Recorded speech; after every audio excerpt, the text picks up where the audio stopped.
하나님의 말씀은 누가복음 10장 25절부터 37절까지의 말씀. 지난주에 그 막내가 영어 클래스 페이퍼를 쓰는데 그 장문하는 페이퍼 쓰는 그 토픽이 무엇이었냐면은 말콤 X라는 사람이 있습니다. 말콤 X가 있고 우리가 알다시피 마틴 루터 킹이 있는데 두 사람 다 흑인이었고 두 사람 다 흑인들 인권에 대해서 부르짖던 사람들입니다. 페이퍼가 무엇이었냐면 이 두 사람을 비교해서 쓰는 것이었는데 말콤 X와 마틴 루터 킹이 추구했던 것은 동일합니다. 흑인들의 인권을 이렇게 이퀄리티를 이제 보장해야 된다. 그러한 내용의 글인데 그것을 어치브하는 것, 그것을 이루는 방법은 달랐습니다. 말콤 X는 그것을 성취하기 위해서는 폭력도 괜찮다라는 그러한 주장을 했었고, 마틴 루터 킹은 아니다, 비폭력이어야 된다, 그렇게 주장을 했는데, 아시다시피 마틴 루터 킹은 크리스천 목사였고 교회 목사님이셨고 말콤 X는 무슬림이었습니다. 자, 그걸 얘기하려고 하는 것이 아니라 마틴 루터 킹의 그 사상에는 성경을 바탕으로 한 폭력은 아니다라는 것이 있었습니다. 우리가 종종 이러한 것들은 어떻게 보면은 예수 믿지 않는 사람들도 가질 수 있는 그러한 생각인데, 여러분 그 인도의 아버지라고 부르는 간디가 가장 좋아하던 말씀이 산상수훈입니다. 힌두교였지만 거기에서 예수님이 가르쳐 주신 그 산상수훈의 내용을 가지고 간디도 비폭력으로 영국에 대항해서 독립을 이끌어내는 그러한 인도의 아버지인데, 제가 드리고 싶은 말씀은 예수 믿지 않는 사람들도 성경의 이야기를 많이 알고 있습니다. 오늘 본문도 그 중에 하나입니다. 선한 사마리아인의 이야기. 선한 사마리아인이라고 해서 꼭 예수 믿는 저희들만 알고 있는 내용이 아니라 예수 믿지 않는 사람들도 참 많이 알고 있는 내용이 오늘 특히 본문 30절부터 37절에 나와 있는 그 사마리아인 이야기입니다. 항상 문제는 무엇이냐면 어떨 때는 믿는 사람들이 믿지 않는 사람들보다도 내용을 잘 안 지키는 것 같은, 말씀대로 행하지 않는 그러한 모습이 있지 않을까. 오늘 본문을 보게 되면은 처음에 율법 교사가 나옵니다. 율법 교사라는 사람들은 예수님 당시에 토라, 모세오경을 공부하고 연구해서 가르치던 사람들입니다. 그 누구보다도 오늘날의 말로 우리가 사용하면 하나님의 말씀을 잘 알고 있던 자였습니다. 이러한 자가 예수를 찾아와서 질문하는 그 내용 가운데서, 그 상황 가운데에서 우리에게 주시는 말씀이 선한 사마리아인입니다. 어저께 묵상했던 말씀 누가복음 10장 21절에 보게 되면은 이러한 구절이 나옵니다. 지혜롭고 슬기 있는 자. 아마 율법 교사는 스스로 자기가 지혜로운 자라고 여겼고 슬기로운 자라고 여겼던 것 같습니다. 그래서 그가 오늘 예수님께 와서 질문을 하는데 이런 생각이 틀리지 않습니다. 왜 율법 교사가 갑자기 예수께 와서 이러한 질문을 했을까? 이 질문하는 율법 교사의 의도가 무엇이었을까? 이유는 오늘 본문을 보게 되면 스스로 지혜롭다고 여겼습니다. 우리가 먼저 볼 수 있는 것은 왜 이 율법 교사가 예수님께 이런 질문을 했을까? 질문한 의도가 무엇이냐면은 예수를 시험하려고. 무슨 말이냐면은 예수님이 아나 모르냐 알아보려고 이러한 마음을 가지고, 즉 나는 이미 알고 있는데 너는 알고 있느냐 하는 그러한 마음을 가지고 시험하려고 예수에게 질문을 합니다. 얼마나 교만한 마음입니까? 스스로 지혜롭게 여기고 있었기 때문에, 스스로 슬기 있다고 생각했었기 때문에 와서 이렇게 물어봅니다. 또 다른 이유는 왜 스스로 지혜롭다 했냐면은 이 율법 교사는 자기가 질문한 질문의 답도 이미 알고 있었습니다. 답을 모르고 물어본 것이 아니죠. 즉 이러한 질문한 이유는 자기를 나타내기 위해서. 나는 알고 있다. 왜냐하면 예수님께서 율법에 무엇이라고 써있느냐 했을 때 답이 바로 나옵니다. 하나님을 사랑하고 이웃을 사랑하는 것. 즉 율법 교사는 자신이 얼마나 대단한 사람인가를 보여주기 위해서 예수님께 시험하려는 마음을 가지고 질문을 던졌다는 것입니다. 그리고 더 나아가서 율법 교사는 예수님께서 그렇게 말씀하시는데 거기에 더 한 질문을 하시죠. 동일한 그런 마음입니다. 이웃이 누구입니까? 29절을 보게 되면은 그 사람이 자기를 옳게 보이려고 예수께 여짜오되 그러면 내 이웃이 누구리이까? 정말 모르고 물어본 질문이었을까? 이웃이 누군가? 아닙니다. 29절 보게 되면은 자기를 옳게 보이려고, 나 알고 있고 나 의로운 사람이다, 나 율법 지키는 사람이다, 그러한 생각을 가지고 다시 예수님께 질문합니다. 이웃이 누구입니까? 그 질문에 해주시는 대답이 선한 사마리아인의 이야기입니다. 말씀을 묵상하면서 그러한 생각과 도전이 제게 왔습니다. 혹시 나는 내 스스로가 지혜롭다, 슬기다 생각하지 않을까? 말씀을 몰라서 지키지 않는 것일까? 아니면 알면서도 나중에 좀 있다가, 아니면 이유를 만들어서 지키지 않는 것일까?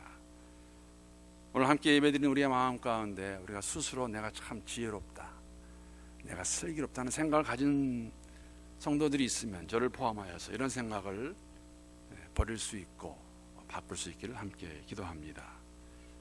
오늘 본문의 주인공이라고 말할 수 있는 율법교사, 스스로 지혜롭고 의로운 자라고 생각했던 것이 분명합니다. 주님께서는 그러나 그에게 어떠한 자가 의로운 자인지 말씀해 주시고 보여주십니다.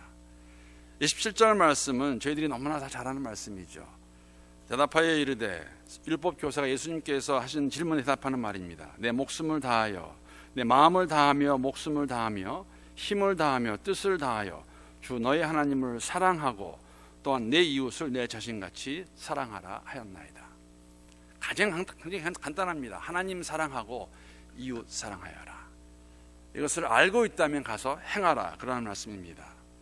요한 1서의 말씀과 같이 보이지 않는 하나님을 사랑한다 우리가 고백하면서 눈에 보이는 형제를 사랑하지 못하면 그 사랑은 온전할 수 없습니다. 아마 그 사랑을 해봐야 아버지의 사랑을 더 이해할 수 있을 것입니다. 그래서 오늘 본문은 온전한 의가 무엇인가, 온전한 사랑이 무엇인가 저희들에게 보여주고 있습니다.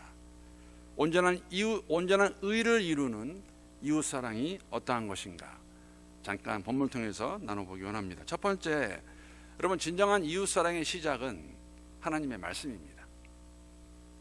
26절 보게 되면 예수께서 이르시되 율법에 무엇이라 기록되었으면 내가 어떻게 읽느냐라고 말하고 있습니다. 율법에서 말하고 있는 것 어떻게 받아들이고 어떻게 행하냐, 그런 말씀이죠. 오늘 예수님께 와서 이러한 질문하는 율법교사가 이것을 몰라서 물어보지 않았다고 말씀을 드렸습니다. 예수를 시험하기 위해서 물어봤지요. 분명히 대답했습니다. 하나님을 사랑하고 이웃을 사랑하라고. 왜 이웃을 사랑해야 될까? 이유는 하나입니다. 하나님께서 사랑하라고 말씀하시기 때문에. 사랑할 만해서 이웃을 사랑하는 것은 절대 아닙니다. 사랑할 만한 조건이 있어서, 나에게 잘해서, 내가 마음에 들어서 할만하니까 그러한 사랑이 아닙니다. 그냥 사랑하라고 말씀하십니다. 하나님을 사랑하고 같이 이웃을 사랑하라. 우리는 이것을 알면서 못하죠. 왜? 충분한 이유가 있습니다. 사랑하지 못할 이유가 있어요. 저런 사람 어떻게 사랑할 수 있을까? 나한테 저렇게 하는데 이런 사람 아니다 라고 충분한 이유가 있지만 하나님이 말씀하시는 것은 아닙니다. 그런 조건이 아니라 내가 나를 사랑하느냐, 하나님 사랑하느냐, 그러면 내 이웃도 내 몸같이 사랑하라. 이웃사랑의 시작은 말씀입니다. 하나님 말씀하시기 때문에 야고보서의 말씀과 같이 진정으로 예수 안에서 자유함을 얻은 자는 말씀을 듣고 잊어먹는 자가 아니라, 토로회하는 자가 아니라, 기다렸다가 하는 자가 아니라 행하는 자라고 저희들에게 말씀하십니다. 이웃사랑은 저희들이 해야 됩니다. 왜? 하나님 말씀이기 때문에. 두 번째로, 진정한 이웃사랑의 원동력은, 뿌리는 하나님 사랑입니다. 27절을 보게 되면은 좀 읽은 말씀 같은데, 읽은 말씀의 내용입니다. 하나님을 사랑한다는, 즉 하나님의 사랑을 우리가 이해하게 되었을 때에, 우리를 먼저 사랑하신 그 하나님의 사랑, 내가 깨닫게 되었을 때, 경험하게 되었을 때에 그 사랑으로 할 수 있다는 것이죠. 우리의 힘으로 할 수 없습니다. 우리가 다 알고 있습니다. 우리는 충분히 이유를 만들어 살 수 없다고 우리에게 말하고 있지 않습니까? 알고 있지 않습니까? 하나님의 사랑을 경험할 때 그 사랑이 원동력이 되어서 사랑할 수 있는 것. 그렇게 하나님의 사랑을 안다는 것은 절대 지식적으로 끝나지 않습니다. 성경에서 말하고 있구나, 그 정도로 끝나지 않습니다. 간접적으로 끝나지 않습니다. 내가 경험해야 되는 것이죠. 이것을 우리는 지혜라고 말합니다.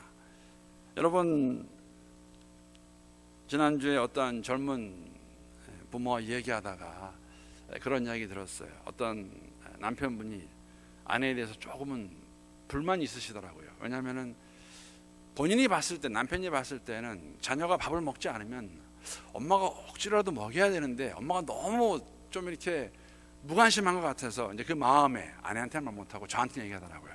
좀 불만이 있습니다. 우리 아내 왜 애한테 이렇게 먹이지 않을까요?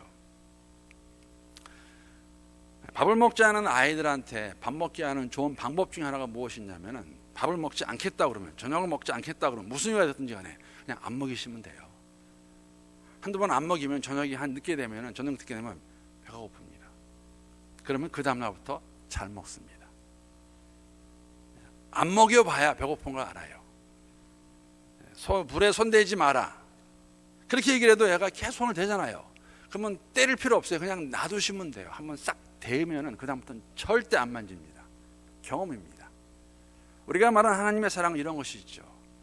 남의 이야기 듣고서도 우리가 공감할 수 있습니다. 그럴 수 있죠. 하나님 참 좋으신 하나님이다. 그러나 하나님의 사랑은 우리가 경험해야 돼요. 내가 경험해야 나 같은 사람을 사랑하시는 그 하나님, 머리로 지식으로 끝나는 것이 아니라 삶 가운데 내가 이렇게 내가 하나님 만나서 경험했구나, 그 사랑이 있을 때에 이웃 사랑할 수 있다는 것이죠. 그러한 사랑, 하나님의 사랑이 원동력이 되어서 이웃 사랑할 수 있는 우리 모두가 되면 좋겠습니다.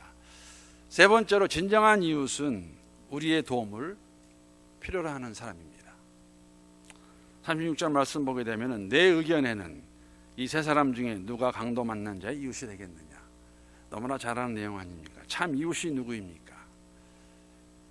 오늘 이 질문한 사람, 어떻게 해야 영생을 얻으리이까? 내 이웃이 누구이니까? 한 사람은 유대인이었고 율법 교사입니다. 하나님 말씀을, 토라를, 모세경을 그 누구보다 잘 알고 있는 사람입니다. 예수님께서 그 질문에 대답해 주시는 것, 사마리아인 이야기인데, 여러분, 그 지나가던 제사장과 레위인이 그냥 지나가 버려요. 충분히 이해가 갈 수 있는, 또 이유를 만들 수 있는 그런 상황이죠. 여러분 많이 들으셨을 것입니다. 목사님들 그렇게 말씀 많이 하세요. 제사장 빨리 지금 성전에 가서 제사 지내야 되는데 시간이 없습니다. 지금 레위인도 똑같습니다. 할 일이 있는데. 그래서 우리가 다 사실은 공감할 수 있어요. 여러분, 우리가 요새 누가 프리웨이 타고 다니다가 차 세워놓은 거 가서 누가 도와주려고 그럽니까? 예를 들자면 다 이유가 있어요. 나 빨리 약속 시간 가야 되는데, 무서워서, 아니라는 것, 다 가질 수 있는 것 크게 다르지 않습니다. 그런데 이 당시에 유대인들과 사마리아인들의 관계, 우리가 잘 알고 있는 거, 한 700년 전쯤에, 예수님 당시부터 한 700년 전쯤에 시리아인들이 와서 그 사마리아를 점령하고 그 피를 혼탁케 했지요. 왜냐하면 이주시켜 와서 피를 중히 여기는 유대인들에게 혼혈할 수 있는 그러한 그 정책을 썼기 때문에. 그런데 여러분, 이것은 700년 전 이야기예요. 근데 오늘까지도, 그 당시까지도 그들은 더러운 사람, 피가 더러운 자들로 그렇게 생각하고 스스로 담 만들어 놓고 그들과 상종하지 않던 유대인들, 그들 향한 말씀입니다. 너희가 이럴 수 있느냐? 누가 이웃이냐? 사마리아인이 유대인을 도와주지 않느냐? 지금 필요로 하는 사람, 지금 강도 맞아서 맞고 죽음 가운데 있는 그 사람 도와주는 사람이 이웃이더라고 그렇게 말씀하십니다. 진정한 이웃은 여러분, 내 도움이 필요한 사람이에요. 그 사람이 어떤 사람이 되었던지 간에 도움을 줘야 되겠죠. 여러분 다 아시는 내용입니다. 지난주에 어떤 목사 한 사람이 딸을 때려 죽였습니다. 한국 지금 난리가 났습니다. 교회도 난리가 나고. 처음에 제가 그 기사를 봤을 때 생각한 것은 뭐냐면, 어떻게 목사가 이런 일을 할 수 있을까? 그렇게만 생각했는데, 같은 목사 입장에서 동정하는 의미가 아니라 이 목사의 지금까지 삶을 보게 되면 정말 주위에서 도움을 필요로 했던 사람입니다. 그런 기사도 나오는데, 여러분, 우리가 이 땅에 살아가면서 많은 경우에 저를 포함해서 그냥 내 것에만 얽매여 있죠. 이거밖에 안 보입니다. 이거밖에. 그러나 눈을 조금 들어 주위를 돌아보게 되면 우리의 도움을 필요하는 이웃이 있다는 것이죠. 요새 느끼는 것은 뭐냐면 모든 사람에게는 아픔이 있습니다. 다른 아픔이 있어요. 자녀의 문제가 되었던, 재정적인 게 되었던, 건강의 문제가 되었던, 관계의 문제가 되었던 다 아픔이 있더라고요. 알고 있을 때에 우리는 어떠한 도움을 주고 있는가? 내 이웃이 누구인가? 나의 도움을 필요로 하는 사람입니다. 마지막으로 진정한 이웃 사랑을 도움을 필요로 하는 자에게 구체적으로 실질적으로 자비를 베푸는 것입니다. 28절 말씀 보게 되면 예수께서 이르시되 네 대답이 옳도다. 이를 행하라. 그러면 살리라. 하나님 사랑하고 이웃 사랑해라. 알지 않느냐? 가서 행하라. 그리하면 살리라. 37절 말씀 가로되 자비를 베푼 자니이다. 예수께서 이르시되 가서 너도 이와 같이 행하라 라고 말씀하십니다. 들었습니다. 알고 있습니다. 그러면 가서 행하라. 이신칭의 예수를 믿음으로 우리는 의롭다함을 얻었습니다. 십자가의 죽음과 부활로 얻은 이 의는 오늘도 우리가 삶 가운데 온전하게 이루어가야 됩니다. 온전한 의는 하나님께 내가 하나님 사랑합니다 고백으로 끝나지 않는다는 것이죠. 이웃 사랑하는 그러한 삶이 될 수 있기를 함께 기도합니다. 말씀을 아는 것만으로 끝나는 사람 되지 않기를 기도합니다. 말씀을 알고 행하지 않는 사람 되지 않기를 함께 기도합니다. 어떤 사람이 되어야 될까? 말씀을 알았을 때, 알게 되었을 때 행하는 사람, 그대로 실천하는 사람. 하나님을 사랑한다는 우리의 고백이 오늘이라는 하루의 삶 가운데서, 삶의 현장에서 우리의 이웃을 향하여서 잔잔하게 실질적으로 사랑을 베풀 수 있는 우리 모두가 될 수 있기를 우리 주님의 이름으로 축복합니다.